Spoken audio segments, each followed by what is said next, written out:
Hey everyone, I'm Jim and welcome back to My Movie Obsession, a place for film obsessors. If you're like me and you're obsessed with retro movies from the 80s and 90s, as well as superhero movies, you should consider clicking subscribe, because I'm always doing in-depth reviews on retro movies, superhero movies, and I also talk about any movies that create a passionate reaction and discussion. So definitely consider subscribing to this channel. It is a place for true film obsessives. But it is of course Christmas month on my channel, guys, and it's time to talk about two of, in my opinion, the greatest Christmas movies ever made, Home Alone 1 and Home Alone 2. Now, I've never fallen out of love with these movies. I absolutely love both of them to this day. You know, growing up, these were my religious films. I didn't even watch them only at Christmas. You know, I watched them any time of the year. I was just addicted to these movies. And I still love them just as much, but I do kind of look at them with more of a critical eye now, obviously as an adult.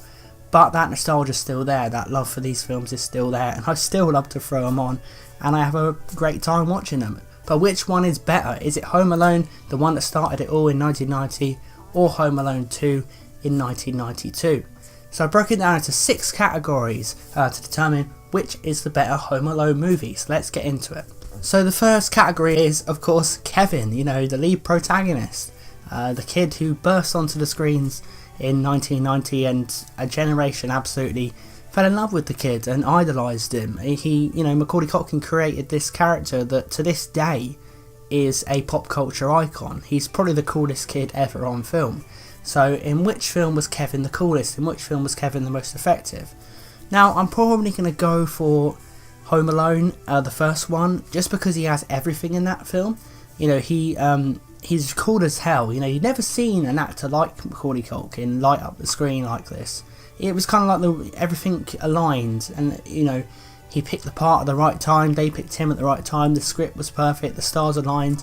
You know, you're not saying Macaualy Culkin is the greatest actor in the history of child actors, but everything kind of lined up for him to deliver in that part. I feel like the writing in Home Alone, John Hughes was fantastic at having it show every single side of being a kid. You know, the kind side, the sweet side, the innocent side, but also the selfish side, the side that doesn't think about the bigger picture. I feel like in Home Alone 2, he's a little bit more bratty and he's a little bit more confident in the part, which is a good thing, but it also means that Macaualy Culkin's kind of star had risen, obviously, and that authenticity was kind of gone a little bit. But don't get me wrong, I think Home Alone 2, Macaualy Culkin is still fantastic. I think he's really, really good in Home Alone 2, but he's more of a, you're watching the screen like he's a little superstar, because he'd become it, and, you know, he was kind of a little commodity, you know, and the character himself is a little bit more bratty, a little bit more snappy and sarcastic, whereas in the first film I kind of feel we have all the great sides of Kevin. You know, he's bratty at the right times, he's funny, he's sweet, he's charming, and he had that wide-eyed nature to him, you know. And obviously in Home Alone 2 he was only still a little kid, but you know, you can't help looking at Macaualy Culkin as more of a superstar at that point, whereas in the first one, you know, nothing had happened for the kid yet, so it was just a kid coming on screen doing his best and seeming like a kid from nowhere. He wasn't a superstar, and he was a kid you could relate to. That is probably one of the problems with Home Alone 2, you know, because it was such a highly anticipated built up sequel, that charm and genuine nature of the first one, and I'm not saying it's realistic, but slightly more grounded feel of the first one is gone in Home Alone 2. So I would still prefer Kevin Home Alone 1990, but I do think in Home Alone 2 he has some fantastic and hilarious moments. It's worth noting that in the first film he doesn't like hurting the wet bandits. He only does it because they're coming for him. He does it out of fear, whereas in the second film Kevin loves it. He's loving it. He's turned into a sadistic little kid. He enjoys putting these guys through this pain. You know, he doesn't have to do it. You know, he could have just called the police, you know, but he intentionally makes them go through all of it. Whereas in the first one he doesn't call the police because he's afraid of the police, if you remember. And he does at the end, so he kind of feels like because they're coming to him, he has to trap them. Whereas in this one, Kevin is the one who makes them come to him. He's like, bring it on, motherfuckers, I'm gonna fuck you up. The next category I'm going to look at is supporting cast. Now, one of the great things about the Home Alone movies is the supporting cast. You know, the McAllisters, Old Man Marley, the Bird Lady, the hotel staff in Home Alone 2. I'm going to give this one to Home Alone 2. I just think that the hotel staff are absolutely hilarious. Every single performance, Brenda Fricker, Rob Schneider even, and Tim Curry. Tim Curry, guys. What can you say? It's Tim Curry. Enough said. Tim Curry is absolutely hilarious, and he elevates Home Alone 2 so much. He's just this pompous, arrogant kind of concierge of the Plaza Hotel, trying to catch Kevin out at every turn. He gets outwitted, and just the looks and the gestures and the delivery of Tim Curry's lines, it's just incredible. He manages to almost steal the film in a movie where it's supposed to be, Daniel Stern and Joe Pesci who are making you laugh. Sometimes you end up laughing at Tim Curry more. I just feel like every single member of that hotel staff, the comedic timing was there, the chemistry was there, and it was a really, really fun addition in a film that everyone said that nothing had changed. A lot of people, have a go at Home Alone 2 saying that there's no originality. That was entirely original. Those characters were entirely brought into the universe, and that's one of the unique things about Home Alone 2 which I love, and that's why I choose Home Alone 2, and I even choose it for the McAllisters. I think the McAllisters are better in this. I think that the young actors have got more confident. I think Buzz is better in this. He's more cold and calculating.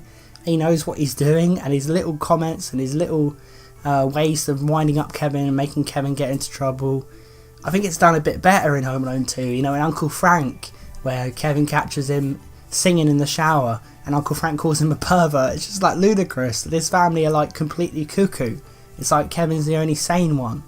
And, everyone's just full of energy in Home Alone 2. It feels like in the sequel everyone just went, right, we loved the first one, let's just go out there and have fun. I think the one character who does have an advantage over everyone in Home Alone 2 is Old Man Marley.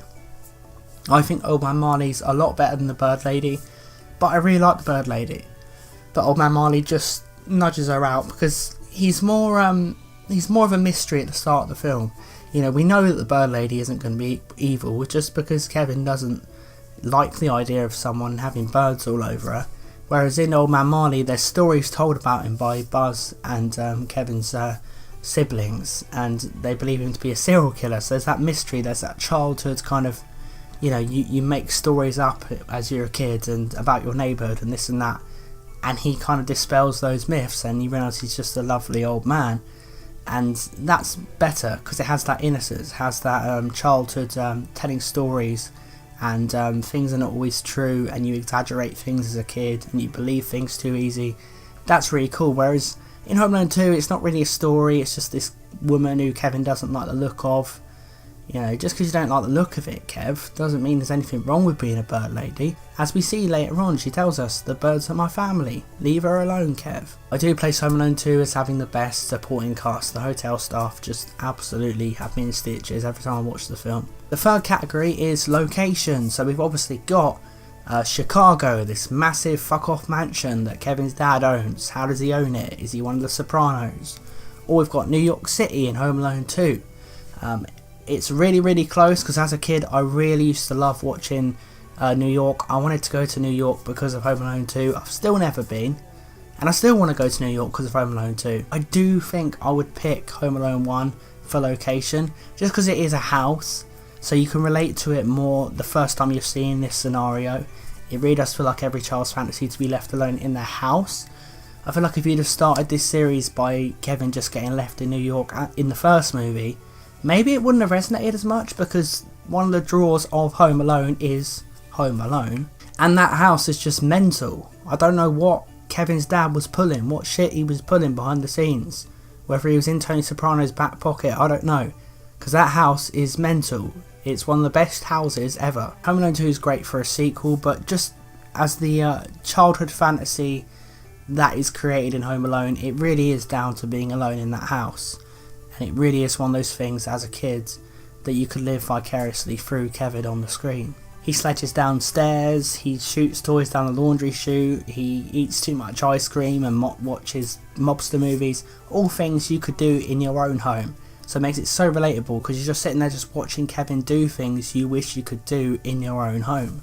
So the next category is of course the Wet Bandits. Yes, those bumbling buffoons played by Joe Pesci and Daniel Stern. I would still go for Home Alone on this one because in Home Alone 2 they kind of become cartoon characters. They're hilarious, they're brilliant in Home Alone 2, and they really seem to have nailed that relationship, that back and forth, the kind of evil Laurel and Hardy, I guess you'd call them.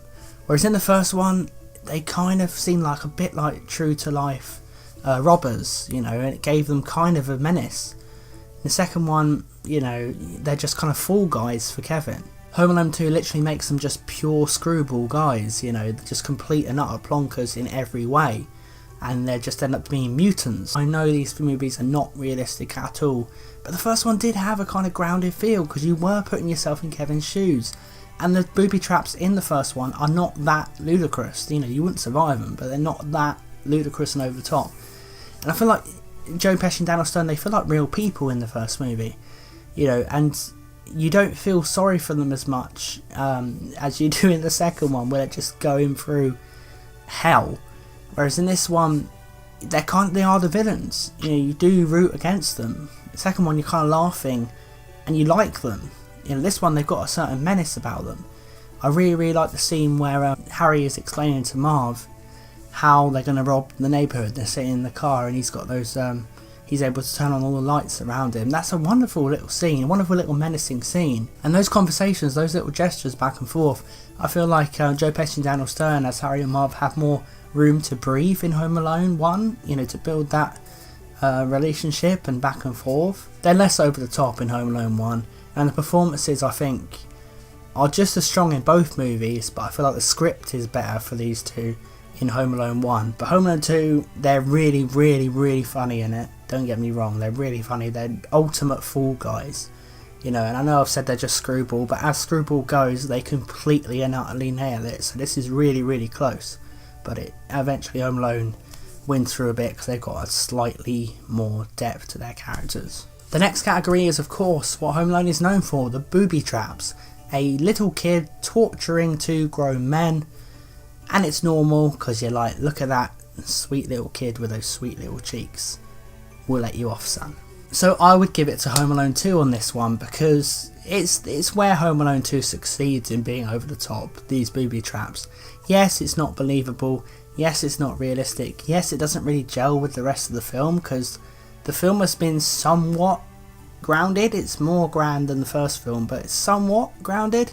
And then there's just this mental, absolute madness, chaos booby trap scene at the end of the film, which no one could survive on planet Earth under any circumstances. And you're just like, as a kid, you're just laughing your head off, you're just guffawing, but as an adult, you're like, this has just become entirely a cartoon. I do feel like the traps in Home Alone 1 are more believable. They're more like those childhood fantasies you have of defending your house. You believe that in some world someone could survive this. They're not too crazy. But Home Alone 2, even though they're stupid traps and they're crazy and no one could survive it, just for booby trap prowess, you got to give it to Home Alone 2, because it is the funnier of the booby traps. It pushes it, it's more violent, it's more funny, it's more crazy over the top hardcore. But you know what? You really got to take your hat off to Daniel Stern and Joe Pesci, because you never really feel like they're going through much pain. And that's a wonderful testament. You know, slapstick can really fail. Because slapstick, it's not supposed to be... You're not supposed to necessarily be watching people go through pain. You're supposed to just be watching them take pratfalls and then you laugh. But you don't want them to be hardcore in pain, because this is a comedy. You know, it's not Saw. So they seem to shake off everything that happens to them. They're very much a Wile E. Coyote type. And, you know, as I said, they make them screwball in this, but as screwball goes, you can't get any better. And the screwball nature of Harry and Marv in Home Alone 2 is perfectly executed in the booby traps. Because there are slapstick movies out there where you see direct pain, it just doesn't work. You know, I feel like an example of that is Baby's Day Out. Those guys get really hurt in that film, and the actors don't deliver it well, the direction doesn't deliver it well. It's not like a cartoon, Baby's Day Out. It's really painful what the guys go through. It's the wrong actors or the wrong director, I don't know. But in this, you can watch Daniel Stern get smashed in the face with a brick multiple times, and the scenario is just hilarious, of Harry constantly getting missed by this brick. It is pure, brilliant cartoon humour done to perfection. I don't know how Chris Columbus done it. It was the actors, it was Chris Columbus, it was everything came together. You can't get two better slapstick comedy actors than Joe Pesci and Daniel Stern to have this extreme things happening to them and you laugh your head off and you don't feel like it's serious is a real achievement. So the final category is basically the Christmas charm. So which one is more charming? And you have to give it to Home Alone. You really, really do. Home Alone pulls at your heartstrings in such an effective way. And again, I feel like it is a testament to Macaualy Culkin being plucked out of... Oh, I know he'd done Uncle Buck, but he was kind of plucked out of obscurity, put on screen. He was cute, it worked, you sympathised, you liked him. He wasn't a whiz kid just yet. I feel like the music by John Williams is superb. It really does capture the spirit of Christmas. It warms your heart and it makes you emotional. And I remember growing up as a kid, I did get teary-eyed watching this movie many times. And it's one of the greatest examples, I think, of manipulating you in a, not manipulating you in a bad way, but suddenly hitting you with the emotional moments and you can't withstand, your tears. That's really, really impressive, I think, by Chris Columbus and John Hughes, the way he wrote it. They can push your buttons with Home Alone. It's just a really nice Christmas movie, By the end, it really does feel like you forget everything that your family, all the stupid arguments you have, all the stupid disagreements you have. That's ultimately the message of the film, that it's better to have a family who loves you, even if you have trivial fights, than no family. Home Alone 2 is still a charming film. The ending reunion between Kevin and his mother I actually think is more heartwarming in Home Alone 2. I feel like Home Alone 2 it's more effective in that respect because it's kind of a culmination of the mistakes that the mother made in the first film, the journey these two have been through emotionally, and then they reunite at the end of Home Alone 2. Everything culminates and everything's forgiven. And it's a really great Christmas moment. So Home Alone 2 does come close in a charming Christmas nature. I mean, I didn't mention Mr. Duncan is another character that Home Alone 2 introduces. Everyone says Home Alone 2 has nothing original. Mr. Duncan is an original character. He's very sweet and heartwarming. I do feel like one of the scenes in which Home Alone proves it's the more charming movie is Kevin's conversation with Old Man Marley in the church. It's one of the greatest written moments in any Christmas movie, I think, because it's so down to earth and it's so kind-hearted from both these two lost souls, I guess, who both have fallen out with their family, talking about their family, talking about their lives from completely different generations, but they relate. And it's, both actors do so well in that scene, and it really never gets above its station. Like a lot of people have said, the Bird Lady and Kevin conversation, Kevin gets a bit preachy, whereas in this one he stays a little kid and he comes out with things that a little kid would say. So overall it is Home Alone that wins out against Home Alone 2. Home Alone just has this lightning in a bottle to it, and Home Alone 2 did very well in trying to capture lightning in a bottle. I think it almost did it. But Home Alone, there's just something more to it. It's just more of a coming of age film than Home Alone 2 is. Home Alone 2, it's very much a cash-in. It's done very well, but it's lacking those little small moments, those little gestures. Really meticulous film, the first Home Alone, and I think the gags are more meticulous. Home Alone 2 just presses the kind of the red button to just go completely into overdrive on everything we had in the first one, which is good because it succeeds and it's a great film. But Home Alone just keeps things at ground level, and it's a great Christmas movie that you should definitely watch this December, along with Home Alone 2. So thanks for watching, everyone. That's my thoughts on Home Alone 1 and Home Alone 2. They came together, and who came out on top? It was Home Alone 1990. But what do you think is the better movie, guys? I know there are a lot of people who do prefer Home Alone 2, and I was one of those people for many years. When I was young, it was Home Alone 2 all the way. I loved it. I loved the epic scale of the whole thing, But as I've grown up, it has been Home Alone that's resonated more. But I know there are people out there, even grown-ups, who prefer Home Alone 2. So let me know what you think. Which is better, Home Alone or Home Alone 2? Let me know in the comments below. Thanks for watching, everyone. I'm Jim and I'm obsessed with movies. And if you enjoyed this video, please subscribe to this channel for more epic Christmas related content for the rest of the month, as well as my usual content, retro movie reviews from the 80s and 90s, and superhero movie reviews. If you're a fan of any of that, you're probably in the right place, so you should hit subscribe. Anyways, thanks for watching, everyone, and Merry Christmas, you filthy animals. I'll see you next time.